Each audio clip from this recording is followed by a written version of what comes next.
This is Jerry Mason, the Kickin Lawyer, and I'm inviting everyone to join us every Tuesday at 5 p.m. on the Kickin Lawyer fan page on Facebook for Law Talk Live, where we discuss business, politics, current events, and the law. If you miss the live version, you can watch the playback on YouTube or listen on your favorite podcast platform.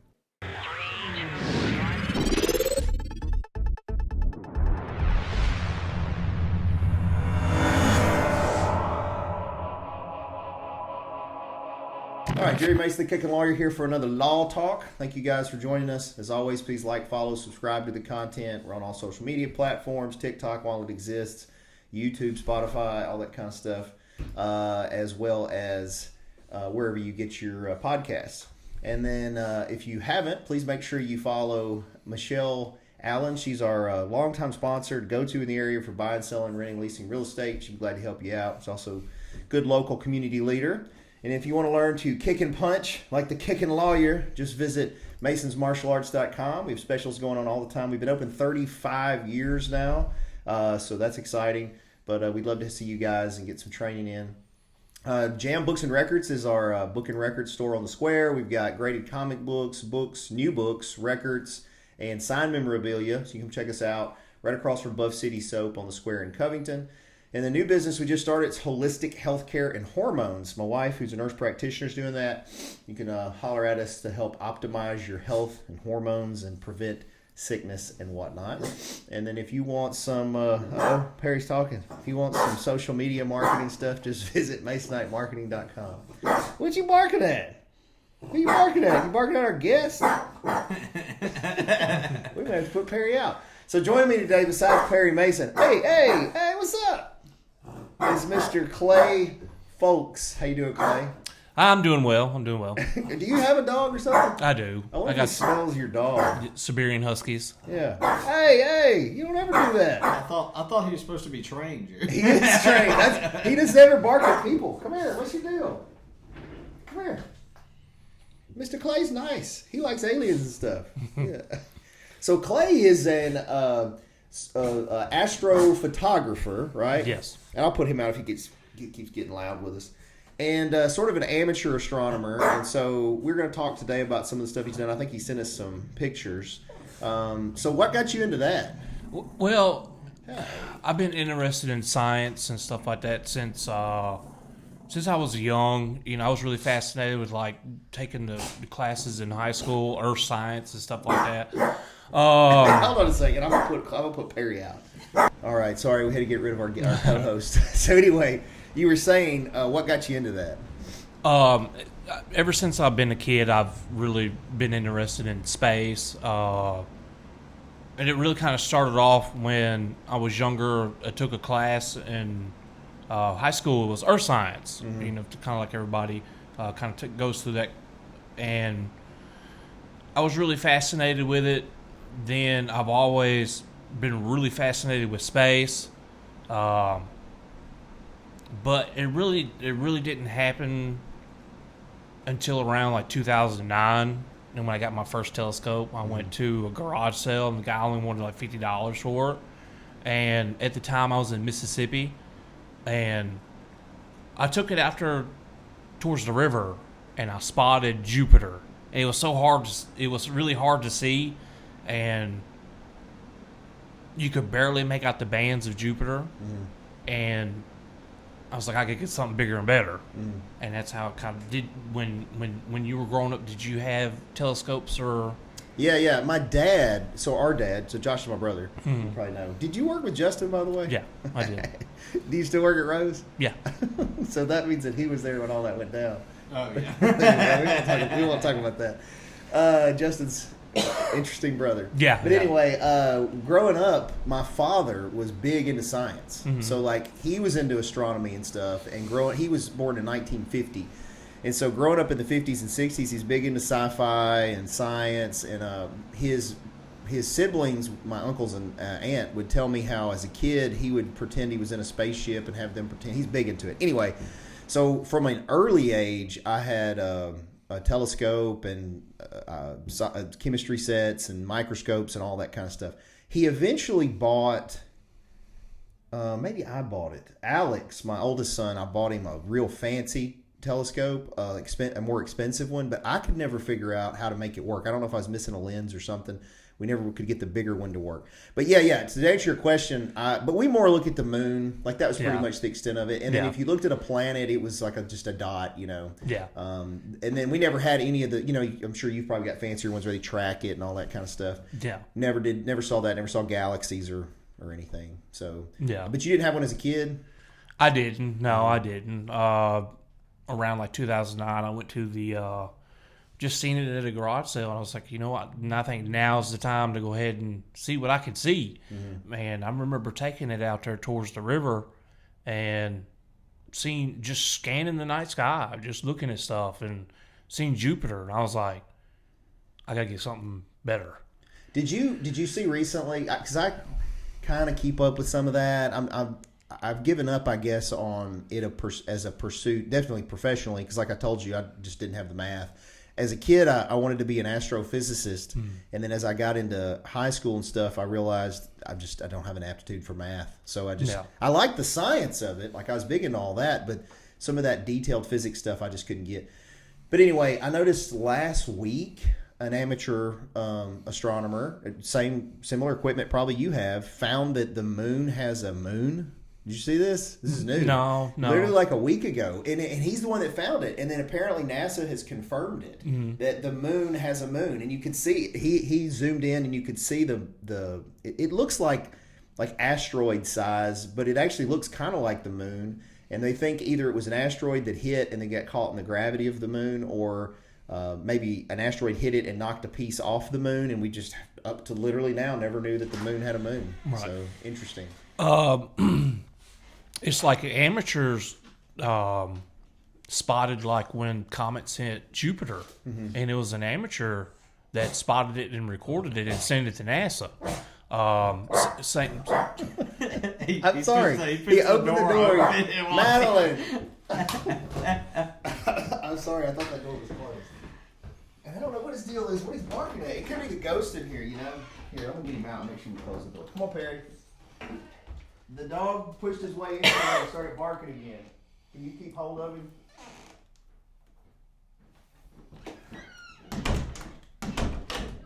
There. All right, it's shut. Yeah, I just kept it running. Okay. I'm sorry. Go ahead. So it was like an amateur that spotted these asteroids hitting Jupiter, and it was an amateur. Same way with our last comet that came around. It was a gentleman in Japan with a pair of telescopes that he used to scan the night sky and found this comet coming, and it was named after him. Well, you got to think about it. Modern telescopes, in compared to what they used back in the early days when they were discovering some of these different heavenly bodies, are no comparison. They're so much more powerful. And then also, I think people struggle to fathom with actually how big space is, Yeah. And so even I forgot what they were talking about, another one that popped up, this TikTok astronomer I watch, was talking about how they, the Nobel Prize in physics, I think it was physics, in 2020 was, or maybe it's astronomy, I don't know how they split it. But anyway, these couple of astronomers had tracked the light and these galaxies in the center of the universe for like 20 years. Mm-hmm. And because of it literally took that long to track them and get the data to show how they were moving. And then they were able to calculate using physics what they were orbiting around and the mass of what they were orbiting around in the center of our galaxy. Mm-hmm. And that was where they basically discovered a black hole is at the center of the galaxy. If it's like for the Milky Way, ours is Sagittarius A. Yeah, is our black hole in the center. And if have you been around like very dark skies? So are you talking about like where there's no light around? Right. No. So I have a friend who was telling me I needed to go to like the border in Texas somewhere down there, and that it's a whole new experience. You can go right over there because last year I went over to close to the Buffalo River, and what we use is called a Bortle scale, in which it goes from 1 to 9, And I think here in Covington, we're like a Bortle 6. So you can it's still hard to see see some stuff. things. But when I went over to close to the Ozarks by the Buffalo River, it was a Bortle 2. And just all the stars that pop up at night. And it was really nice. It was really nice, especially when you go and so to some of these dark sky places and able to see a lot. So I wish that I could go back in time towards the Western times and just see where everything. Yeah. How Well, I'm sure there's some obscure places on the planet where you could probably see a lot. And then, Yeah. you got to think, too, I was talking to somebody about that the other day. You have to imagine, a lot of these myths and legends that we have, that even religions that were developed over the course of human history, those people didn't have all these electric lights around. So at Right. night, I'm sure it was magical probably to see that Right. night sky Right. with none of that light pollution. So anyway, so you've been doing this for a while now. Have you had some good success with taking some photos of interesting things, or? it takes many years to learn the process. I mean, yeah, you can go out and get a telescope and attach it. At very first, for me, it started with just attaching a DSLR camera to a telescope and take pictures of the moon, kind of stuff like that. Our winter target, Orion, which is very popular. And you said, Josh, is this some of the stuff here? that right there is the Leo triplet. It is in the constellation Leo. Now, is that? Those are galaxies. I was going to say, that's not stars. That looks like that's galaxies. Yeah, And you were yeah. able to take that with your telescope? Yes. Oh, that's impressive. If you want to go to the telescope photo, you can kind of see my current setup. There it is right there. So that is a Skywatcher Quattro. It's an 8-inch telescope. They say when you get into this hobby, you marry your mount and you date your telescope. So you buy once and cry later when it comes to the mount. Yeah. Because this is what handles the load. And if you see, it's 100% automated. I'll set it up, get everything set on Polaris, and it's got a little computer on it. It's all automated, and I look at it all on the tablet all night long. So when a lot of those big telescopes, the ones that are in the observation stuff or whatever, like leave that one a second, Josh. So like this one here, when it sends that, it doesn't. The computer or the telescope is getting these light, I guess, information, and then transferring it into some kind of code that eventually creates the photo. You know what I mean? Like, so my question is it actually magnifying the sky, collecting the light, and then this is the actual image? Like, that's the real picture? Or is this, it collects the light data or whatever and then converts it to some kind of image? Well, when you're in the process of taking that photo,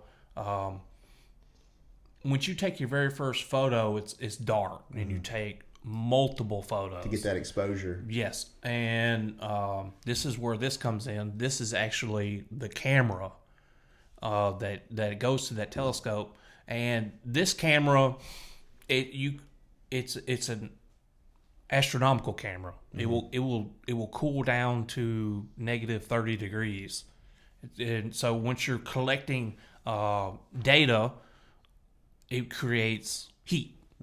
And that would create noise in the picture.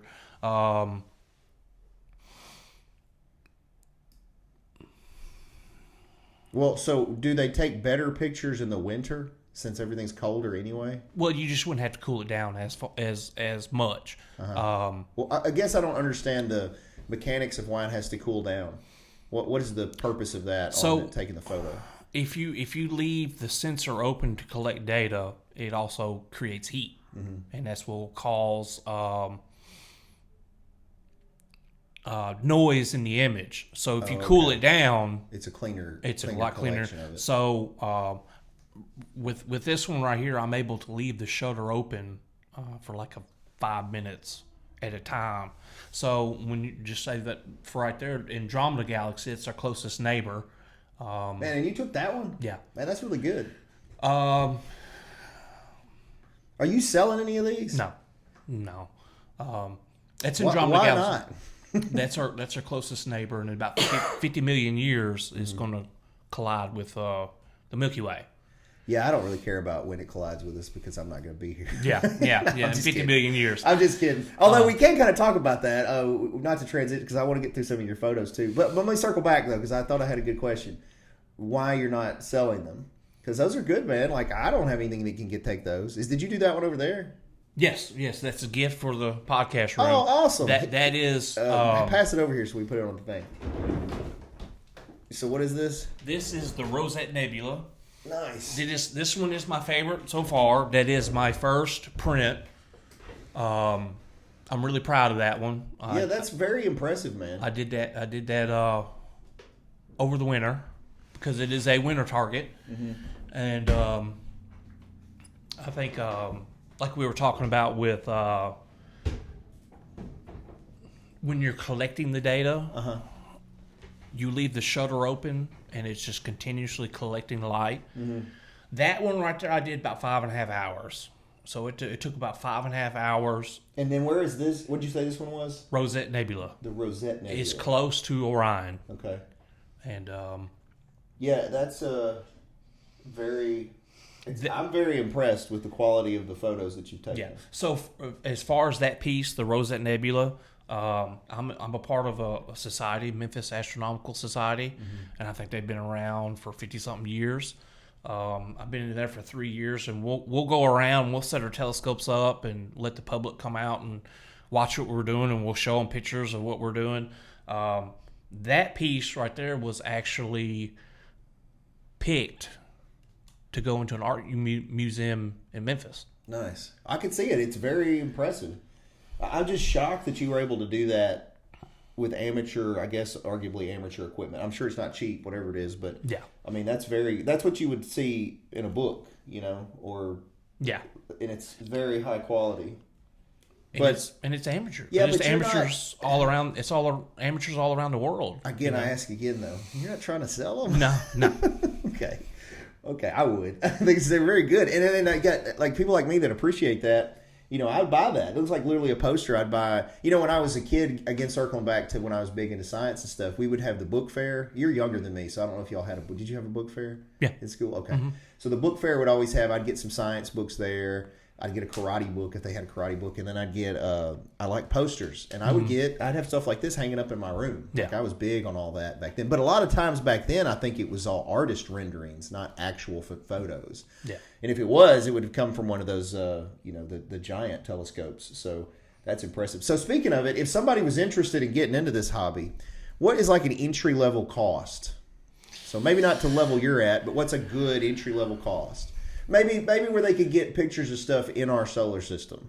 Yeah. So right now, the biggest bang, what's really hot right now is the little smart telescopes, like the C-Stars, ZWO C-Stars. You literally just set them on the ground and let them kind of figure out where they are, and they'll go to any target in the night sky and take little pictures and keep stacking it so you can see a final photo on your phone. So that's kind of what's really hot in the market right now is the little smart telescopes. And you said that you first got the first planet. You said it was Saturn that Jupiter that you've gotten. Have you gotten better pictures of Jupiter since then? No. See, that's for this. Like I'm showing you with this camera right here. This camera is for like deep space. Okay, so it would be different setup if you were trying to do inner solar I mean, I could system. still use the same telescope, but I had to swap out different cameras and stuff for planetary. I kind of passed planetary and went straight to deep space. Gotcha. So well, that's impressive. Have you gotten any? I mean, arguably now, I think the theory is that almost every galaxy has a black hole at its center. But have you gotten anything that you were like, oh wow, this was clear evidence of X or of whatever? No, nothing like that. Just stuff that you've kind of followed up on and seen where, I guess, what other people have seen. No. Yeah. There's going back to Memphis Astronomical Society, we have our own astrophotography group, and there's like over 100 members, and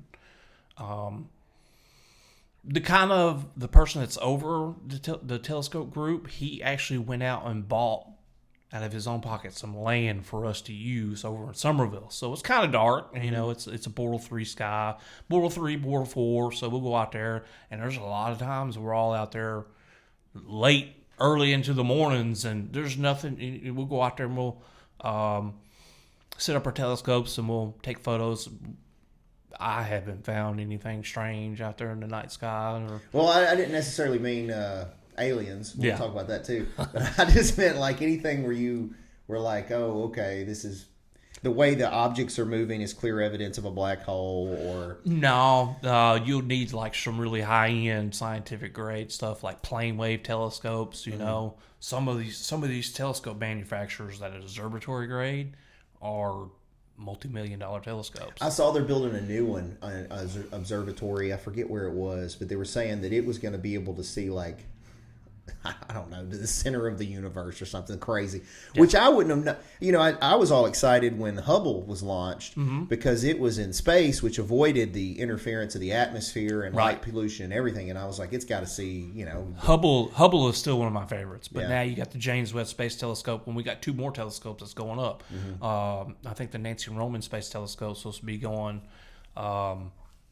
sometime, I think next year or something, and the pictures it's going to take is supposed to replace the Hubble. The Hubble's on its last leg. Sure, I remember it went up when I was a kid. Yeah. So it's been up for a while. But I remember that being a huge deal, and I was big into it back in the day. It was like late 80s, early 90s or something like that, I think, when it went up.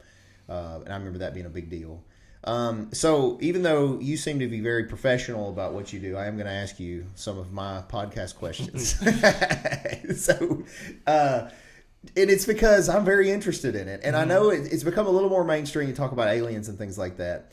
And I think in the scientific community, it's still a little faux pas, so to say, to even talk about it. They don't want to talk about it. But the universe is huge. Extremely. Yeah. Extremely. And I feel like when people say, because I don't know what is or isn't out there, but I find it shocking to think that as massive as the universe is, that there's just no chance there's other life. And I don't know that it's necessarily life we would recognize as quote unquote intelligent. I would think there would be. But I don't know. What do you think? Do you think there's anything out there? As somebody that kind of studies this stuff and goes out and takes pictures of nebulas and galaxies and stuff, and for as far as the Milky Way, and we're this tiny little speck on one of the arms of the Milky Way, and I'm out there taking photos of other galaxies and stuff, I don't think that we're the only ones here. Yeah. So well, and then I think too that I think people think so small-minded about the stuff. Like on our planet, I think there's definitely a possibility of alternative dimensions and things. And I think I have this theory I've mentioned here before that if there are aliens, I honestly think they're us from the future. I think if you think about it, the way they look, if we continue to evolve, our brains are going to get bigger. That's the main thing we exercise and use. And it may even be that they're the version of us that's married with AI or machine technologies. We're going to become more hairless. Yeah, we would, because muscle grayer. becomes less important. Your brain becomes more powerful. We use our eyes a lot, so optic eyes get bigger. I think it kind of fits, and so I think they may be us from the future and a lot more advanced. Do what? A lot more advanced. Yeah. Oh, well, obviously, way more advanced, and they're coming back and they're moving through the another dimension, that of time. And I used this analogy too before a lot. My dad and I talked about this a lot before he died. That if you were a 2-dimensional being and you had a being that could move through the 3rd dimension and you couldn't, it would look like they appear and disappear because they're able to move up and down, and they would just appear to you and disappear because you only see 2 dimensions. And then the same with a 4th dimensional or a 5th dimensional being. And so I think they've figured out a way to either warp space-time or, I don't know. I just think that it's very possible they may just be us from the future. And then it's also possible, there's some people that think that they have just been here the whole time. Technology maybe from the oceans, and we don't even know they're here because... Right. So I don't know. I just, here lately they've got, they've released the reports from the federal government basically admitting that they've had craft of some sort, and, and they call it non-human They have UAV Biologics. Right. New term. Yeah. So I don't know. And you don't have to comment on all that, but I'm just curious what your thoughts are on it. If it is, I'm kind of towards if it is true, let the people know. Mm-hmm. Because if it comes to the point where we are ever invaded and they're a lot more advanced than us, what can we do? We can't do anything. I think I have another theory. So when Trump was first in office, right, when he got elected the first time, he ran on a platform of I was going to do X, Y, and Z. These things he was going to try to adjust. And of course, he had no real experience in government, and I think that was a big learning curve for him. But he did try. If you look back at his first 100 or so days in office, he tried to check the boxes of all these things he said he was going to do. The only thing in that time frame that he deviated from was creating Space Force. Mm-hmm. And so what I think happened is old Trump Daddy got in there, and they showed him some file or something, and he was like, "Holy, yeah." And he was like, "We need a Space Force." Well, wasn't it in his term that he released Project Blue Book, declassified those? I don't know if he directly did it. I know it got declassified, but even when they declassify the stuff, it's they still redacted. got it all redacted. Yeah, it's where all you redacted. Still don't know what's going on with it. Like the JFK files they released, and the Martin Luther King murder investigation they did. I mean, all that stuff's got so much redacted in it. You still don't know what's going on. Right. But I agree with you. I think that people need to know what it is one way or the other. But I will say in the last year or so, personally, I've always been a skeptic on a lot of that stuff. Mm-hmm. I'll talk about it on here because it's salacious and people might view it. But I am starting to lean towards... I definitely don't think we're alone in the universe. Right. Now, whether or not the other beings out there have visited us is questionable because that is a lot of space to travel. But if you learn to warp space-time, and, I would say in the next 50 to 100 years, I would think we have... There's a couple scientists already that have laid the calculations out for warp drive. Mm-hmm. But what people don't understand is if you can warp space-time, you can instantly be somewhere else. If you fold the fabric of space-time, you can cross millions of light years instantaneously. And I'm not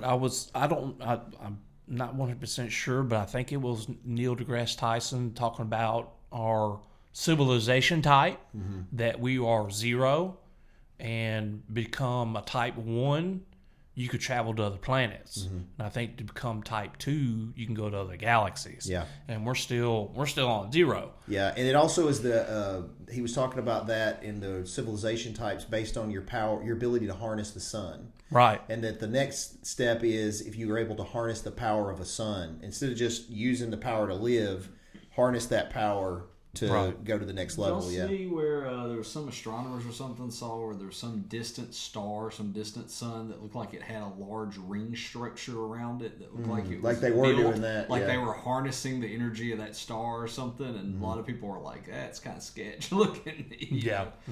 Well, it's like we were saying. Jokes aside on it, the universe is so massive.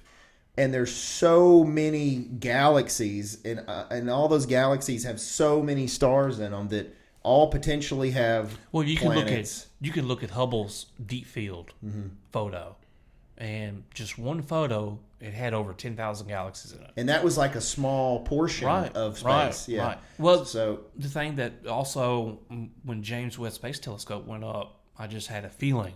This thing's going to go up there and find some stuff, and it's going to rewrite history books. And it did. Mm-hmm. They looked back into the earlier time of the galaxy and found 6 galaxies that were super massive, and they shouldn't have been. Mm. So they kind of, raised some questions there. Why are they there? Yeah. And then there's all these questions. Dark matter. What is that? Why? Because they're talking about how so much of the universe is made up of this dark matter we don't even understand, and its mass is. They know it has to be there because based on the current physics calculations, unless our math is wrong, which is possible, it's got to have X amount of dark matter that mm-hmm. We can't even see, don't know what it is, don't know what it does. And then I remember in the '90s because I read Stephen Hawking's was it Black? What was the name of the book? Black Holes.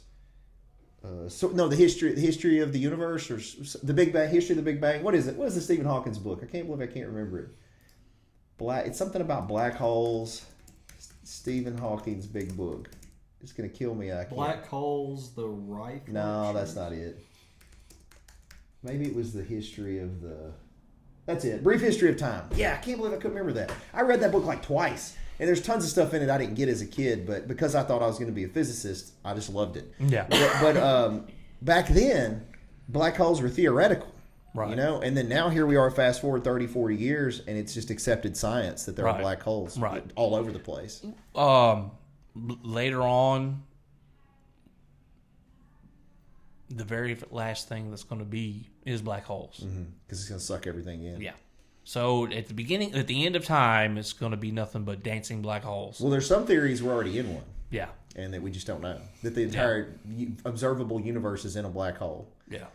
Which is scary to think, but we don't know what's on the other side, and their mass is infinite, arguably. Right. So I always like the ending of Men in Black when it zooms out from the entire universe and all the galaxies, and it's a little marble that an alien's playing marbles with other marbles with galaxies, universes in it. I mean, it could be. Like it could be endless. Yeah. You could. There's a couple comparison videos you can find on YouTube of like the size of things that's in space. Yeah.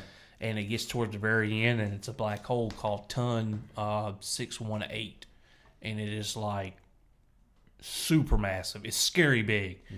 And it's I've seen that. Floating around. You're talking about the one that's got it's like a line, and it shows this, the Earth, and then it goes up on the sizes. It's like Beetlejuice, you know. Yeah. Beetlejuice is pretty good, a pretty big size. I think it's 3 times the size of our sun, something like that. Yeah. And it's just compared to Ton 618, it's just a little pin top. So do you like sci-fi movies and stuff too? Like, is this all your whole hobby thing? You like all that, or is it just you're into the reality on the? It sounds like no. Kinda, yeah. What's your favorite sci-fi movie? There for a while, I was actually watching. Well, not really sci-fi. I mean, sci-fi movie. I really liked Interstellar. Yeah, it's pretty I good. thought that's what you might say because it's wonky, but it's based on some actual physics. Right. Yeah.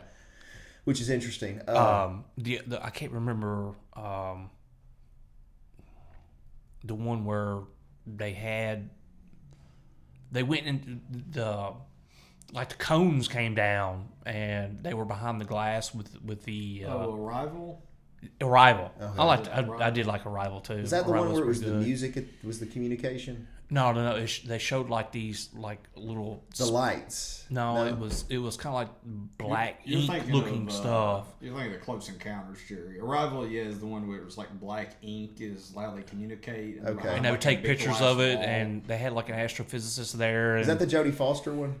Am I confused? No, you're confusing other alien films. I don't think you've seen Arrival. Arrival's got, I think, Amy Adams. Okay, yeah, I saw it. But you're right. I watch them all, so yeah, I've definitely confused it. I saw it once. I think that's the guy that plays Dead Hawk. Hawkeye, yeah. Yeah, Hawkeye, yeah. Okay, yeah. I watched this is random, but I literally got on this kick in the last month or two where I watched these old movies, like 40s, 50s, 60s. And it started, this is random, but this is how it started. I read a book called Killing the Mob, and it's by Bill O'Reilly. It's actually pretty good. They're not political, they're history books, really. And whoever writes them for him, he puts his name on them, but they're pretty good. But anyway, in it got talking about how John F. Kennedy was having this affair with Marilyn Monroe, and she's this big sex symbol. And I realized I had never seen a Marilyn Monroe movie, right? So I watched the 7 Year Itch, Marilyn Monroe, and then that was in like 60 something, and that got me down this rabbit hole of all these movies in that time period I never watched. Long story short, I watched, it's a terrible movie, but it was interesting. I watched it was called Crossing the Time Barrier or Breaking the Time Barrier. It was a 1960 movie about this Air Force pilot that is test flying this instrumental new jet engine that goes faster, than they'd ever thought, and it goes into space and it goes so fast, and he breaks through the time barrier and lands in 2024. And that's why I watched it, is because it had him going to 2024. So it's 1960s people thinking about what 2024 is going to be like. Right. And it's completely nothing like what they thought it was going to be like.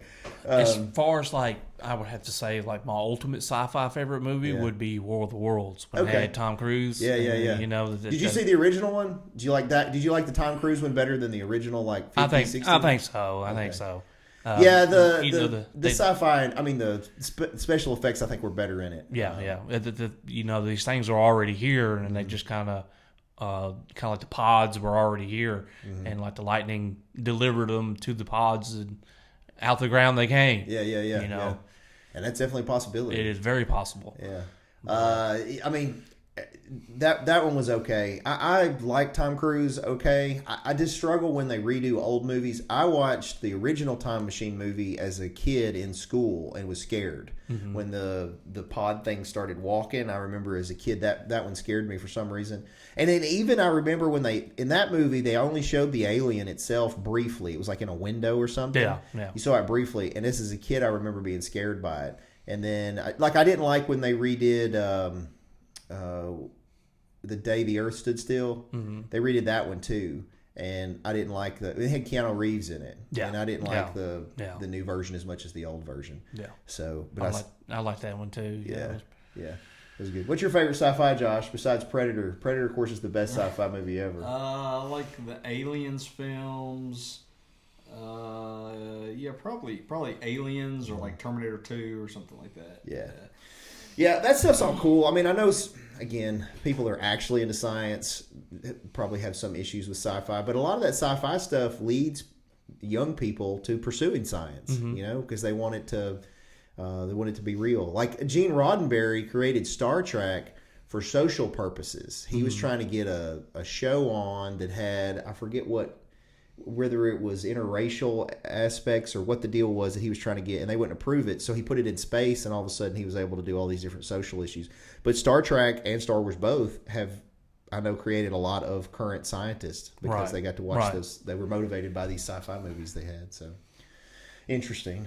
So I mean, I guess this is something you're going to continue to do. Do you plan to upgrade your equipment more, or are you just going to keep working at it?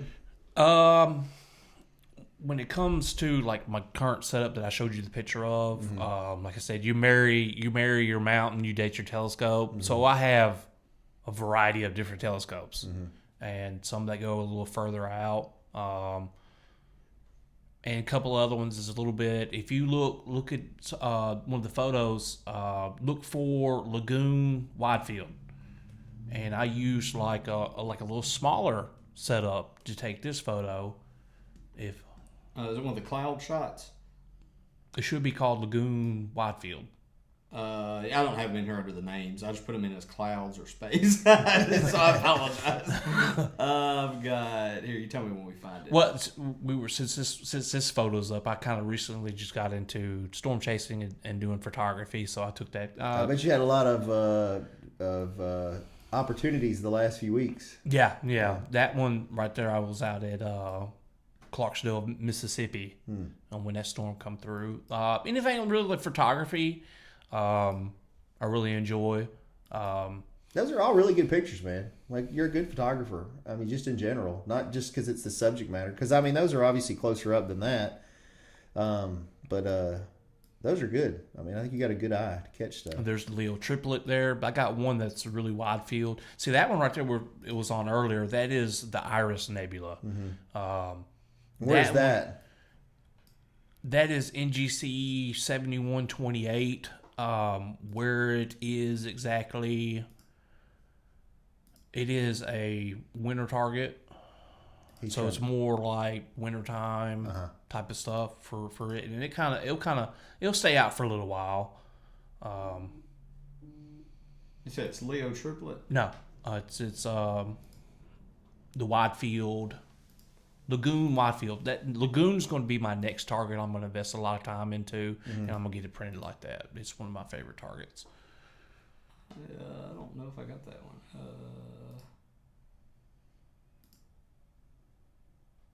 Yeah, I don't think I got that one. All right. Look for just a regular Lagoon. I think I did. How do you spell it? LAGOON. Lagoon Nebula. That is Lagoon Nebula. That is it's M8, and it's very, very big. It's close to Cygnus, and the photo that I sent in, I've done it with a 180 millimeter lens, and you can see all the dust and stuff in space. It's a lot of dust. Well, on something like that, you're specific interested in. Is it because of the colors and how big? Because this is a nebula too that you like. Yeah. Or is it? What is it that attracts you to that type of object? I just like how it looks. Yeah. It's got a lot of, the red is the hydrogen alpha, the blue is the oxygen, and the green is sulfur, and it's got a lot of hydrogen alpha in. Do you know how far away it is? Not so offhand. How many years? Because obviously people may not realize this, but when you're looking at these photos, this is in the past. This is light that took millions of years to get to us, and so you're literally looking in the past. I sent one photo in of my favorite galaxy, and it's coming up now. It's called M51, the Whirlpool Galaxy, and it is 31 million light years away. And could you try to pull that up, Josh? Which one? Or you could just Google search it if you don't have it. It is M51 Whirlpool Galaxy. And the reason why I like this is because you can actually see. It's kind of like it's a still image, but it shows action. And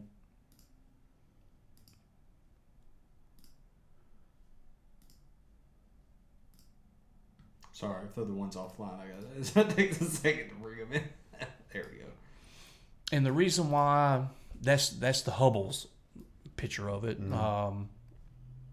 I've taken photos of it a couple of times, and because now what is on the end of it over there? that is another black. that is another black hole. Well, is it another galaxy though that's kind of merging in with it, or It is actually consuming M51. So that so that's the black hole, and it's sucking M51 in. yeah. And eventually they're actually gonna merge. Well, and I would assume, put it back up, Josh. I would assume that it was a black hole, obviously at the center of that galaxy too. So M51, the Whirlpool Galaxy, is 31 million light years away. By far, it's a photo that's worth 1,000 words. Especially if you kind of you can see that the bigger galaxy is getting consumed by the smaller, the bigger black hole on the right. Yeah, that's crazy. And then just think, there's no telling what life has existed there. Literally histories that have gone on. And then, when that happens, like when the Milky Way and Andromeda collide, space is so vast, nothing's going to hit each other. Yeah, they're just going to slowly dance around each other until they become one. But now the black holes will. They'll merge. Well, are you because I'm not sure what the current thinking is on this in the physics world, but are you like massive expansion of the universe until it eventually cools and just dies off, or are you a big crunch guy, or do you think I really don't know. I've thought about it both. Are we going to expand, or are we going to continuously keep big banging? Or are we just going to expand into nothing? Yeah, it's all, when you get into all that, man, it's so deep. Sometimes it makes your head hurt, because even when we look any direction, all the galaxies are moving away from us, right? Which makes you think, then, well, what are we at the center? But if you were it's all relative. If you were in those galaxies, it's the same thing. Everything is equally moving away from everything. Then you think about Andromeda. It's coming right towards us. Yeah. So, like some of the scientists, they look to the left and it's going away, and they look to the right and it's still going away. It's just like we're all. What would happen if we expand so far that when our sun goes, it's not going to go supernova. It's not big enough. But when it goes and dies, Earth's going to get consumed anyway. It's going to shed its outer layers, and as it bloats, it's going to consume Earth. So eventually, at some point in time, and millions and millions of years on down the road, we're going to have to leave Earth anyway. Yeah, well, and I anticipate. I mean, at the rate of technology is advancing right now, especially if we can keep people like, and I don't know what your feelings are on an Elon Musk, but I think he's a genius. Yeah, I think that he's a once in a generation type genius. And he probably does need to leave the politics alone, but I mean, he's literally revolutionizing so many things. And if we keep a few of those guys around, especially when they're billionaires, we definitely can get to Mars. And then he realizes that once we get there, that's going to open the door potentially to more. And as technology advances, especially when you marry it with AI, and then you see they've got that new that computer that's they think pulling information from another dimension, the quantum computer. Right, Have you right. seen that? Quantum computing. Yeah, Yes. there's a one quantum computer online that was able to process so much data. It was like the amount of data that like all the computers in the world have processed to this point. Right. It did it in like 5 Right. seconds. Well, I think that's kind of like there's some newer researchers that are trying to get AI with quantum computing, and when that happens, I think that's gonna be pretty scary. Well, I was fixing to say. So, what do you think about that? Since you're kind of Quantum- in that world. What do you think about the AI? Are we getting a Terminator moment? Or It could happen. yeah, I think it could go either way. It could happen. I like the artificial intelligence. I feel like it is a great tool, but also can kind of dumb us down too in the same token. Because if instead of opening a book, reading research, you just ask, AI. But when it comes down to like quantum computing itself can break any password currently in the world within seconds. So if you mix quantum computing with AI, it could get very scary. Yeah, it could get access to things we don't want even AI to. Well, I mean, I think it's going to go one of two ways. I think it'll either be great and we'll go to this new level of advancement in humanity, or they're going to see us as a bacteria and eliminate the risk. Right. Yeah. So we can take AI, and use it to crunch data to find, ways for results, with all kinds of, the medical industry, all kinds of things. I think it is a great tool. Did you see that they have, and they used AI for this, they used AI and CRISPR to create dire wolves? Have you seen that? They cloned 10,000 year extinct Yeah, I've seen dire that, wolves. but I think that did they take DNA from a skull and a tooth? Yeah, they took that and then were able to map enough of the genome to then take gray wolf DNA, edit, I think it was 14 sequences or whatever in the genome to make that gray wolf DNA now match and be dire wolf DNA.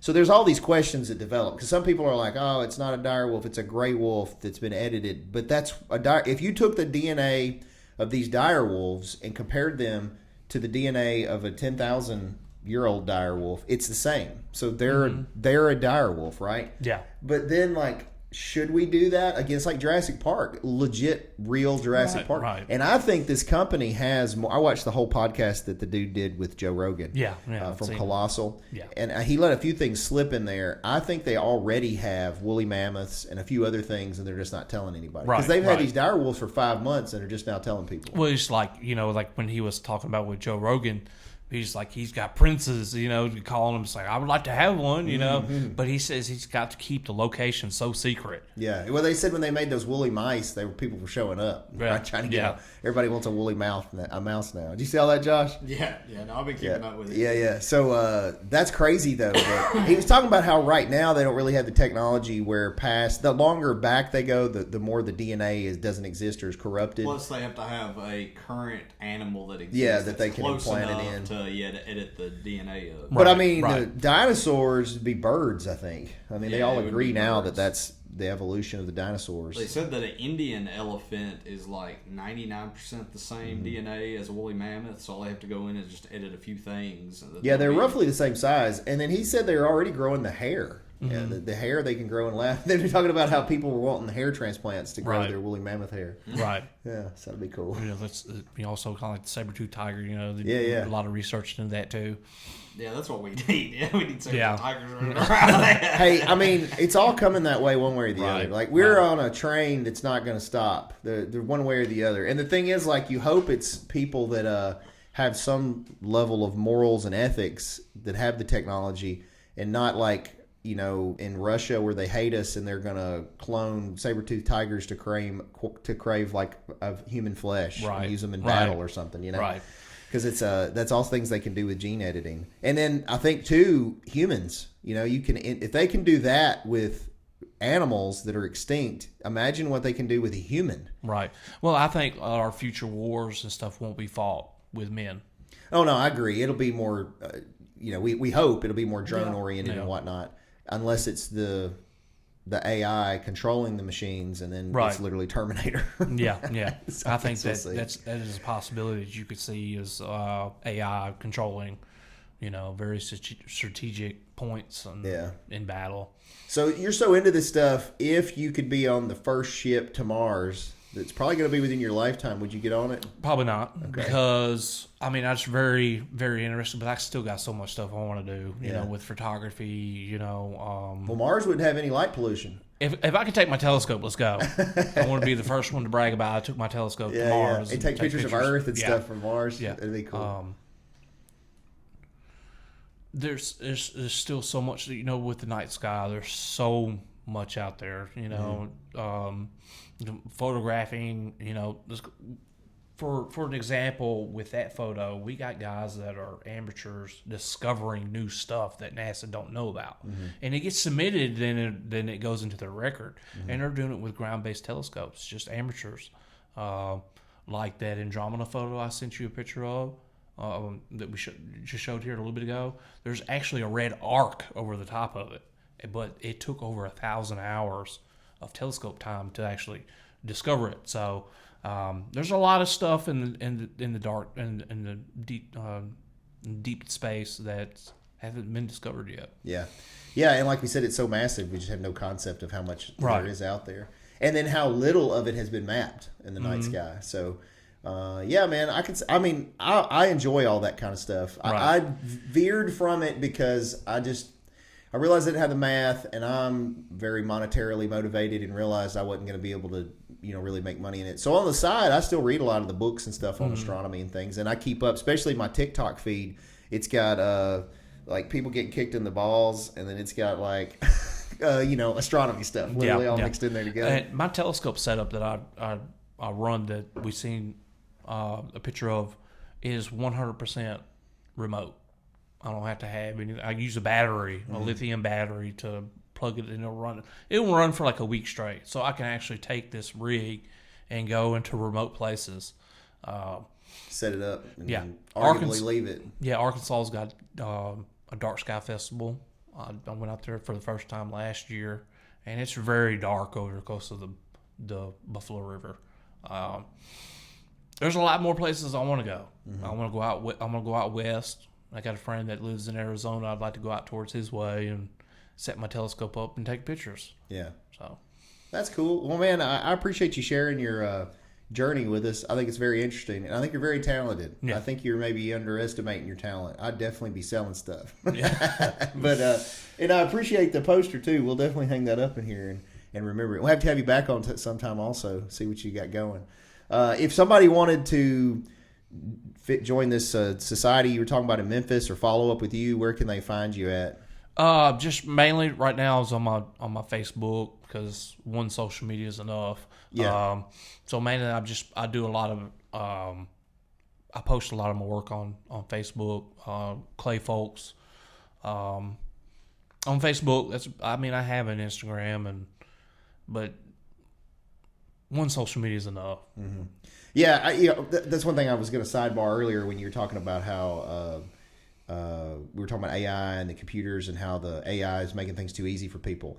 This alone, I think, has created problems that nobody anticipated, because you have literally almost infinite knowledge right here. Right. And instead, we're doom scrolling through bull, and wasting hours. Well, think about also too the negativity. Yeah. How much negativity do you see every day just looking on your phone? Oh, well, and especially if you start to gain any following, and then you read any of the comments and stuff, I think it's real easy for people to feel it affected their self-worth. Right. Than it used to be. I like it, but it's also a weapon, and Yeah. I feel like I love social media, but when it comes like to Instagram and Facebook, you can get a lot of negativity on it. So I just kind of I post my work and go. I don't try to. That's get the best involved. way. I don't get involved with. You shouldn't worry about it. Or I will read a lot of the stuff, but a lot of times I just think it's funny.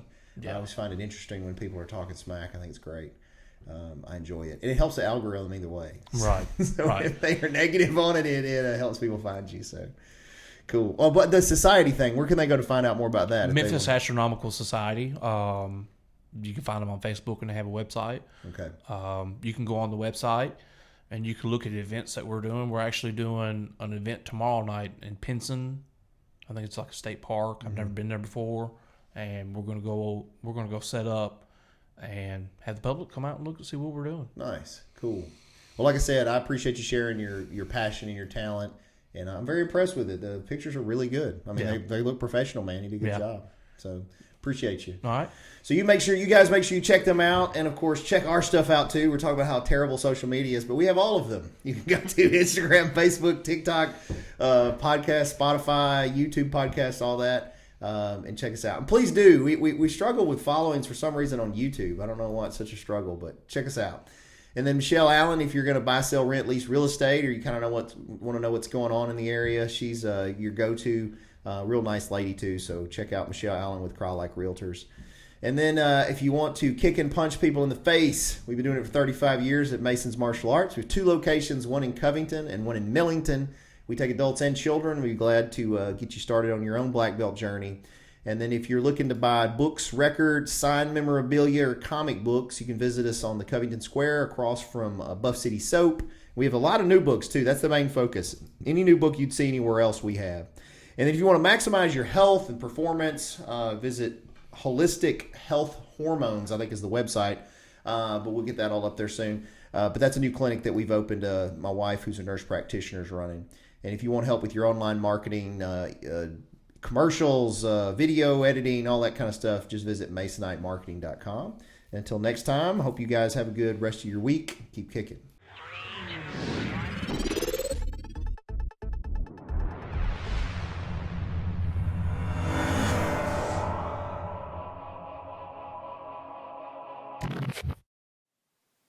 Thanks for watching, guys. Just remember that this is not legal advice or investment advice or business advice. This is for fun and entertainment purposes only.